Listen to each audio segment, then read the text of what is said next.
What's up, guys? This is Coach Grant with First Down Training, and today we're going to be talking about 5 tips to be the best wide receiver on your team. Let's get started.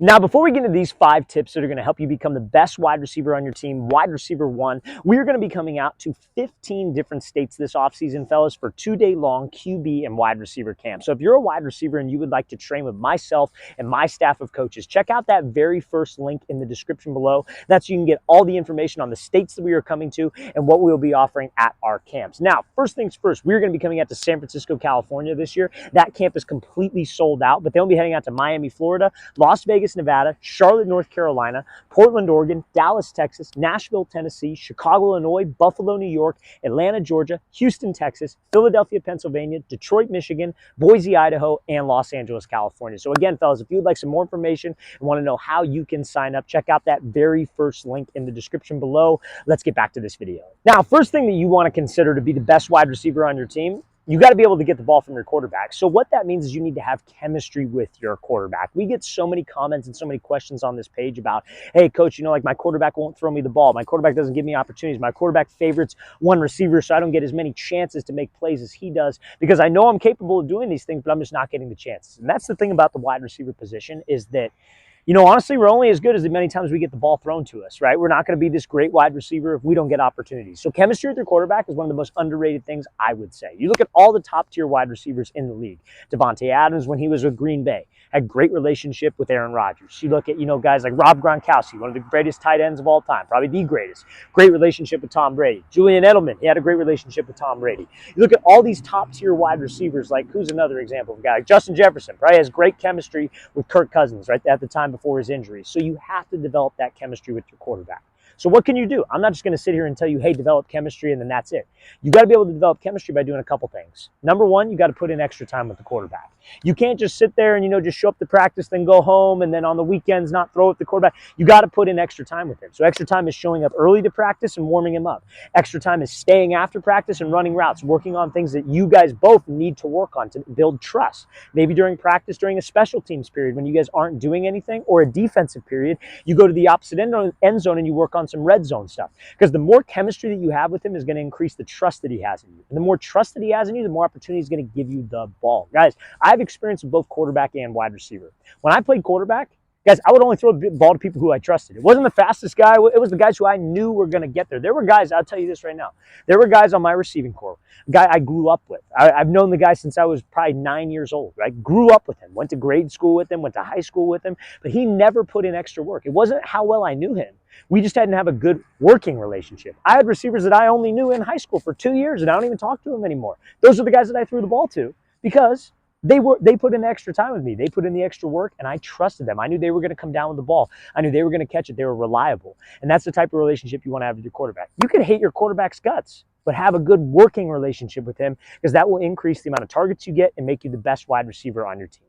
Now, we could get targets all day long, but honestly, you guys, your speed is something that's going to make you stand out to the decision makers of the team, and that's the coaching staff, right? So I can talk about, how do you be the wide receiver one? How do you even get a chance to be the wide receiver one and develop chemistry with your quarterback? You got to be able to get your foot in the door. You got to be able to get onto the field. And something that you can showcase is your speed. That is something that you need to work on in the offseason. You need to consistently work on during the season because speed and quickness is something that you need to thrive at the wide receiver position. It helps you separate from guys. It helps you make plays with the ball in your hand, which is something that all great wide receivers have in common. So what can you do to work on your speed? There are 3 things specifically that I think you should do. Number one, you should try to invest in a speed coach. And by speed coach, I mean somebody who's going to work on your form. A lot of people will say, hey, you should run track to get faster. Sometimes you go to a track program and you're just running laps around a track. It's more conditioning than anything. Invest the money into a speed coach. You see him twice a week, maybe even once a week. But he corrects your running form. You go work on it on your own. And if you get that running form down pat, then you could do some other things like, hey, resistance training. You take that running form to a hill, running up bleachers, running with a sled. And another thing you can do, work explosive movements in the gym that just create that fast twitch muscle fibers in your body. Those fast twitch fibers directly translate to on-field explosion and on-field speed. So doing exercises like box jumps, hang cleans, single arm dumbbell snatch, anything that's all out effort will translate. So if you do all 3 of those things as a receiver, that's going to help you increase your speed and increase your ability to be the best wide receiver on your team. Now, let's say we have speed. We're able to separate. Let's say we have chemistry with my quarterback. We've worked in the offseason with him. We spend time after practice. We go with him to his quarterback coach and we catch for him.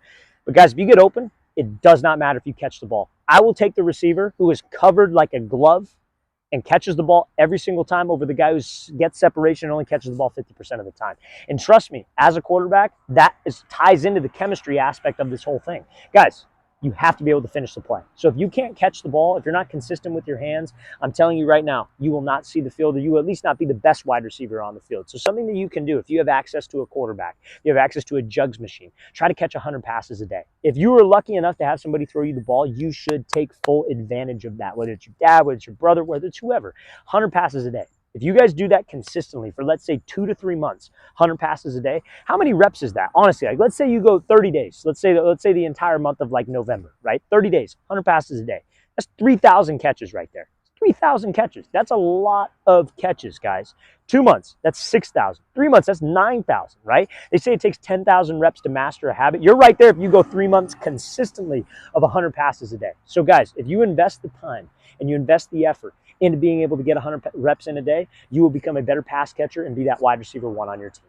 Now, in today's game of football, route running is one of the most undervalued things I think that all wide receivers need to have. Everybody talks about speed, hands, etc. Of course, and all that stuff is very important. That's why I started this video with that. But if you can run good routes, you are going to stand out to so many coaches at the high school, youth, and college level. Because what is every single high school coach or college coach switching their offense to? Air raid, 4 to 5 wide receivers on the field at a given time, spread offense, throwing the ball. And if you're in an offense that throws the ball 30, 40 times a game, guess what you're going to be seeing a lot of? A lot of one-on-one opportunities. Whether that's zone coverage or that's man coverage, you're going to have opportunities to create separation. The more separation that you create as a receiver, obviously, the more targets we're going to get, and you're more going to be viewed as that wide receiver one, who the offense is built around. Guys, if you can separate and you have speed, you have good hands, you can run good routes, they will build an offense around you based on getting you the ball because they know that you're a playmaker. Honestly, being a receiver, it all comes down to making plays. Making plays comes from your speed, your hands, and your route. Now, another thing that I think is super underrated at the wide receiver position is having a high football IQ. I did an interview a couple weeks back where I spoke with a former Michigan State wide receiver coach. So I asked him, what are you guys looking for at that Division I level in a wide receiver? Like, what does it take to be able to play at that Division I level, right? Those are the questions that I was asking him. One of the things that he said that honestly surprised me a little bit is he said he wants to find a smart wide receiver who knows how to run routes. Not just the technique to be able to separate, not being able to drop on a dime into a break, get out of a speed cut with smooth, not drifting on your routes. He looked for receivers who knew how to run routes. So for example, let's say you come to the line of scrimmage, you got a DB who's lined up inside shade press. And let's say you got to run a post route, right? And this was an example that we talked about. You got to run a post route, he's inside shade. He doesn't want the receiver who just forces the inside release, gets rerouted, and then breaks on his post, and he's all the way across the middle of the field. He wants a receiver who could keep timing with the quarterback and spacing with the quarterback. So if we got inside shade press, we attack him inside, but we take the outside release. We understand that at the top of the route, that's where I get my separation by either stacking him or he's right on my hip and I throw by and slip under. But understanding how to run routes, having that football IQ to run routes is something that they are looking for at the next level. And imagine if you're a youth wide receiver or a high school wide receiver watching this, if you bring that to the table with your offense, how impressive that's going to be to a coach. They're going to think, wow, that's a guy who knows how to run routes. He can separate. He's fast. He's got good hands. He's got a good relationship with the quarterback. That's somebody they can build an offense around. All right, guys, really want to thank you for watching. I really appreciate it. If you have any questions at all, don't hesitate to leave those in the comment section below. We always appreciate the feedback. It's always great to hear from you guys. And again, fellas, if you would like to train with us in 15 different states this offseason, check out that very first link in the description below. We'd love to have you out to one of our off-season training camps. I'll see you guys next time.